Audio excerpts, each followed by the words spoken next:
In a previous video, I showed you how to take apart a Qui-Gon Jinn Legacy lightsaber hilt from Galaxy's Edge to the point that you could access where the battery is.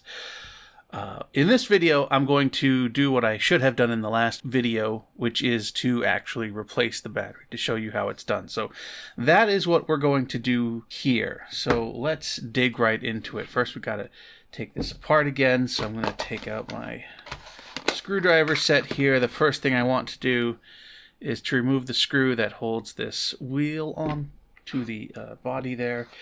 That's a hex bit, 2mm hex bit. And that should get this off. There we go. Good. With that out, the next thing you need to do is get this little piece of plastic out. It is glued in place. What I found worked best for me is to sort of dig in around one of the edges with a hobby knife to pick away a little bit of the glue, enough that you can jam some kind of spudge or some kind of flat thing in there to wedge it out. Heat might help by softening the glue, but I didn't use heat when I initially did this. Instead, I used this little spudger tool here and just dug it out like that. It was a lot more difficult to dig out like that the first time through because now there's no glue there. But once you do that, you can now unscrew the base, and this just comes right out. And this we can put off to the side for now so we don't lose it or damage it. So now we have the electronics body here that we need to open up. So if we look closely here, we see a couple of Phillips head screws. Those will have to come out. And then along here, we have some plastic pegs that are pressed down into some holes. It's just a press fit, it's a tight fit, and that's how this end is staying in place. We'll have to wedge that out as well. So let's get those two screws out first. That's a PH1, a Phillips head 1 bit that I'm using, if you are curious. Okay, so the screws are out, but you'll notice the two halves are not coming apart. Well, they are for me now because I've loosened it when I took it apart previously. But you need to sort of jam something in here in the seam to help wedge both halves apart. I recommend a plastic spudger of some sort. Just something we can sort of get into the seams here and wedge the two halves apart. Again, this is going to be easier for me because I've already taken this apart once, so it's loose, more loose than housing that hasn't been taken apart before. Just be careful, go slow, and eventually the two halves will come apart like this. As you're pulling them apart, be careful because the speaker will be stuck on one side. We can just remove it. And there we go. And that is what we're after. That is the battery. The battery is very easy. It just lifts right up. And it is plugged into a charging board. And we can just unplug it like that. And there is the battery that we want to replace. So we see here we have a battery that's got a label on here. The important part here is this set of 6 numbers. That's 78, 25, 40. And those are the dimensions of this battery here. And then we also have here 650 milliamp hours. That's the capacity of the battery. So this gives us an idea of what kind of battery we're looking for. We want a lithium polymer pouch style battery. We're looking for one that has a battery protection circuit built into it, which is going to be located up here. And we need it to have this style of connector here, which in my previous video I said was I think a JST-PH, a 1.5mm connector. I have since double checked. I was wrong. This is a 2mm connector. This is a JST-PH, which is also the most common connector for these types of batteries. So what battery do I use to replace this one? Well, I want something that's going to be close to the size of this battery. The 78 stands for 7.8 millimeters of thickness. The 25 stands for 25 millimeters of width. and 40 stands for 40 millimeters of length. And what I did is I went on Amazon and typed in just those 6 numbers, and I didn't get any hits. But I found through a little trial and error that if you use values that have increments of 5 to them, that you'll get, you usually find a battery that'll fit. So instead of 7.8, you could try 7.5 or 7.0, and then 25 and 40. So I went on Amazon, and we can do 75, 25, 40, and we're going to start finding some batteries here that are going to meet our requirements here. And they don't have to be exact. It doesn't have to be 78. It doesn't have to even be 70. It could be 65 or 60 or whatever. We're looking for something that's the same dimensions so that it'll fit inside the electronics housing here. And there are plenty of them here. 75, 20, 40, you get 2 of them. That should fit just fine. But then the question is, what kind of connector is on it? Does it have the JST-PH? Here's one, 65, 25, 40. It's got the JST connector. I can see in the picture there. Something like that is probably what you want to go with. But you don't have to use Amazon. There are a lot of websites out there that sell batteries. I just went with Amazon because it was the most convenient for me. That is how I discovered this battery right here. And I'll include a link to the specific battery I bought down below. That doesn't mean that this is the correct battery or the only battery you could use. One of the traps with doing these videos is if you're the first person to do a video on, how to replace the battery, and you pick a specific battery, everybody else is going to go to that battery and go for that because they know it should work. Don't worry about that. You could get a different battery and it'll still work. So this is what I got. This is a slightly smaller battery. It's a 60-25-40, but it still says 650 milliamp hours on it. We can see up at the top here, it has a battery protection circuit. That's important because the charging circuit board here doesn't have any battery protection. So you need to make sure you get a battery that comes with the battery protection circuitry.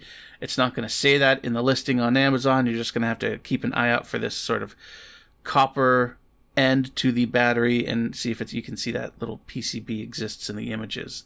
So I've got my battery. It's a little bit smaller. It's not 7.8 millimeters thick. It is 6 millimeters thick. So we're going to have to look at whether or not we need to add something like a piece of foam padding to add to the thickness so it sits snugly in the battery housing.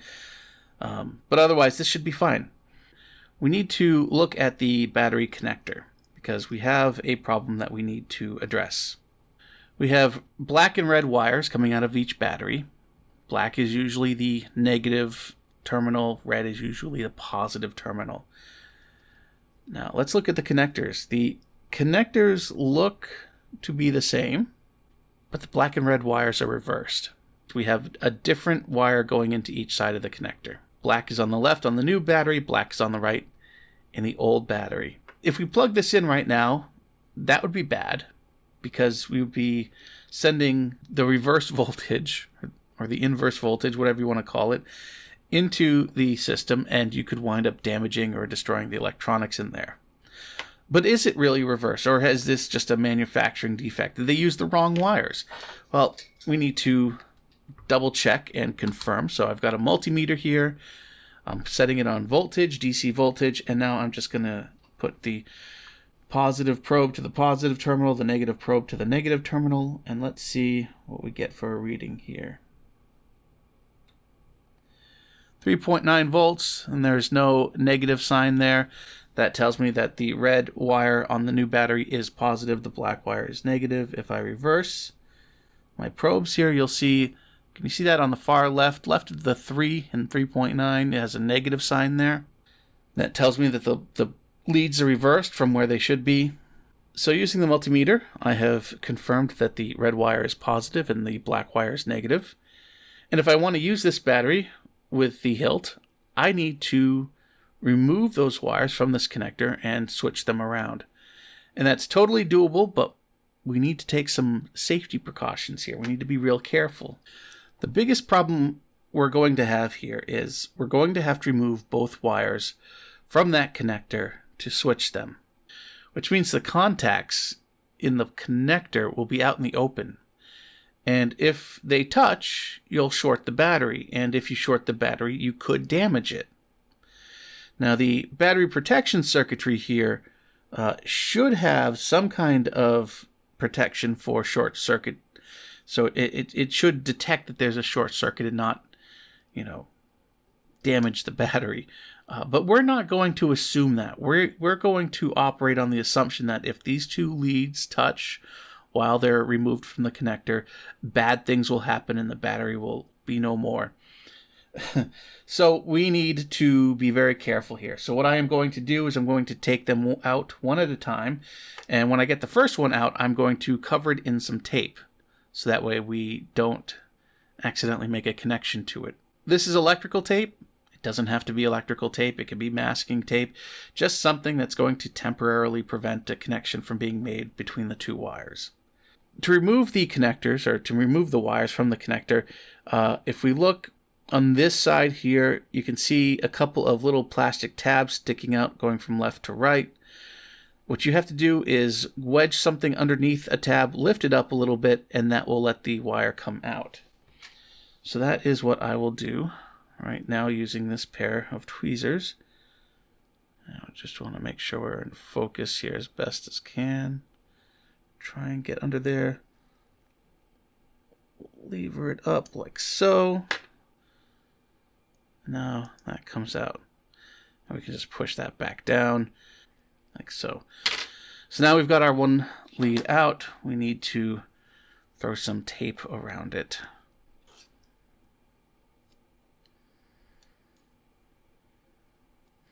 There we go. Now we're preventing this, when I pull it out, from making any contact with this wire, which is what I will now do.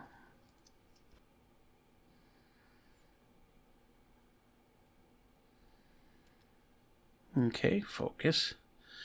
And now I'm just going to put it right back in on the other side. There we go.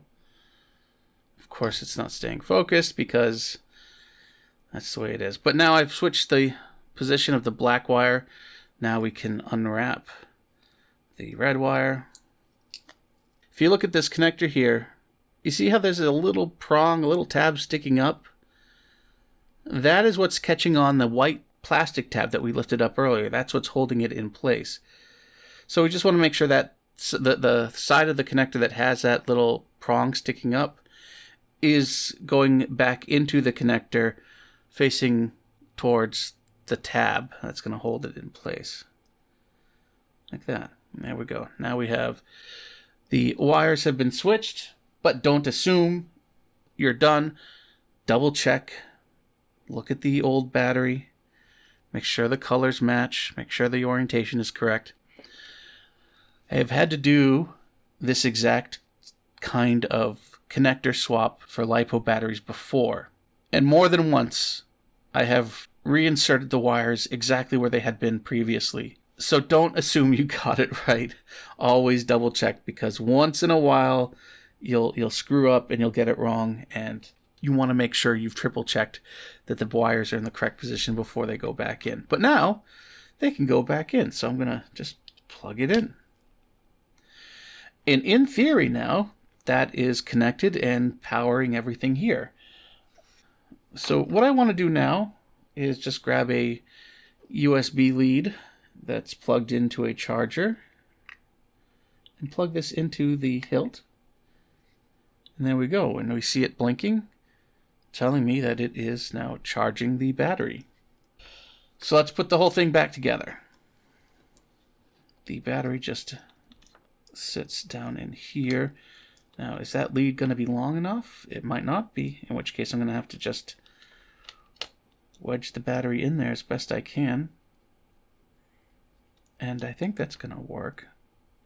So the battery is in there. Do I feel like I need to add anything to it to sort of hold it in place? Not really. No, I think we're fine. Even though that this is 1.5 millimeters thinner, or 1.8 millimeters thinner. The speaker goes back into this way. That's right, with the speaker towards the base. There we go.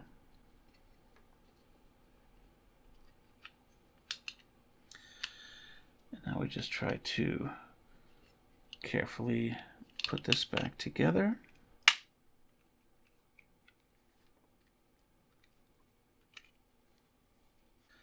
All right, so now that that's all back together, I haven't put any screws in yet. I just want to test it to make sure that it works. So I'm going to bring the hilt back in, plug that in, grab a blade. I have this little stubby blade. I use this as a test blade. It's also a secret test platform for a new NeoPixel blade I'm working on. Yeah, that works pretty good. No problems at all. So that is a good battery replacement on a Qui-Gon hilt. The reassembly now of screwing everything back together and putting it all back together, I'll leave to the previous video that I did because I don't want to bore you with any more than I've already bored you with. The purpose of this video was to show the battery replacement process, give you a rough idea of how to pick the right battery and how to do that wire swap.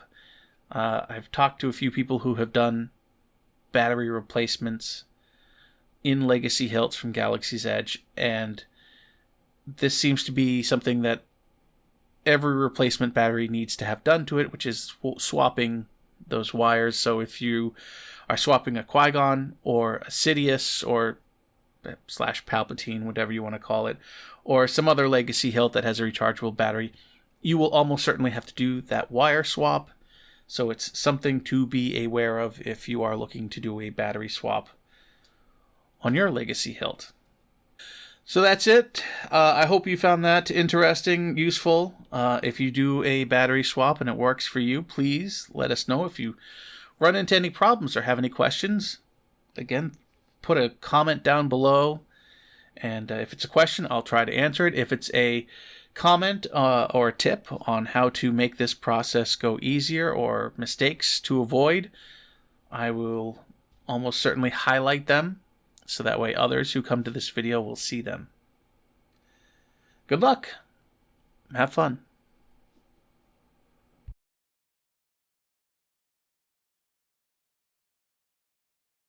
I am now going to go and put this battery back in because my battery is still good for now, and the other battery I will put away because eventually this will have to get swapped.